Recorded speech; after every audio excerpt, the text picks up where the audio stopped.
Cracker would be formed in the early 90s and would be born out of the ashes of another band named Camper Van Beethoven, who would have a pretty big cult following. They would even have a recording contract with Virgin and even open for REM, but musical differences led to the band dissolving in 1989.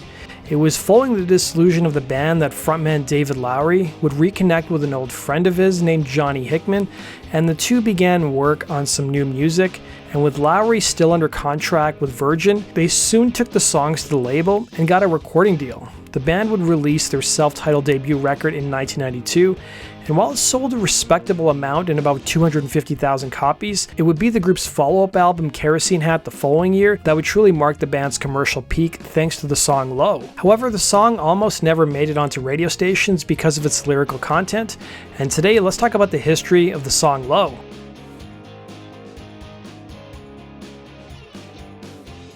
A musical salad of ska, polka, folk, 60s psychedelic rock with flavors of Middle Eastern music, the band Camper Van Beethoven's music was in sharp contrast to what Cracker played, which was simply just more straightforward rock and roll. Despite some calling Lowery a sellout for abandoning what they perceived as his indie roots to write more commercial music, it would be his longtime musical taste that really served as the inspiration for Cracker. Lowery would tell the LA Times, "For years I was in a semi-famous alternative rock band and people would go, 'What are your influences?'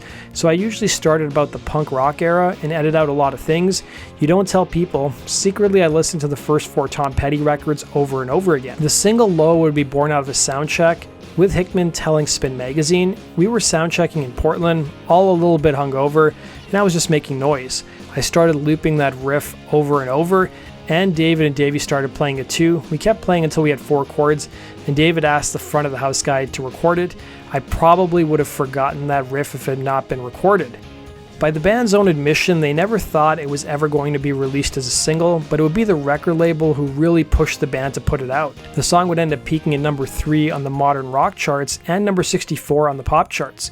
The music video, shown in black and white, was mostly memorable because of Lowery's boxing match with actress and comedian Sandra Bernhard. Lowery would tell the Buffalo News, "I didn't want it to look like a Blind Melon video. I'm a different person than those people. I grew up in a different era, in a different place. To me, the video represents the song really well. It's a song about an obsession with a woman, comparing it to an addiction." The idea to feature the actress and comedian would come from the director of the video, who interviewed Lowery ahead of the film shoot, with him recalling a spin.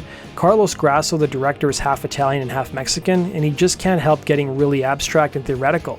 He interviewed me about Low and finally decided it was a battle between my masculine and feminine side. He asked who would be my feminine other, and I said, I don't know, Sandra Bernhard, someone really sarcastic, snarky, gangly. He's like, "Great, we'll call her up and see if she wants to box you."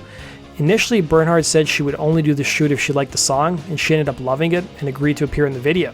But the song also landed the band in some hot water. Due to numerous drug references, the head of the band's label forced Lowery to write a letter to radio stations denying that the song had anything to do with drugs. The frontman would tell Spin Magazine, "Michael Plen, the label's head of rock radio and a longtime Camper and Cracker supporter, made me write a letter about that to pass out to radio stations. It was practically an affidavit swearing that the phrase was actually being stoned, not stoned." Despite slowing album sales in the years that followed, the band still had a solid fan base and was still a pretty big draw on the live circuit. The band continues to tour to this day, and that does it for today's story, guys. Thanks for watching. Be sure to hit the like button and subscribe. We'll see you again in Rock and Roll Your Stories. Take care.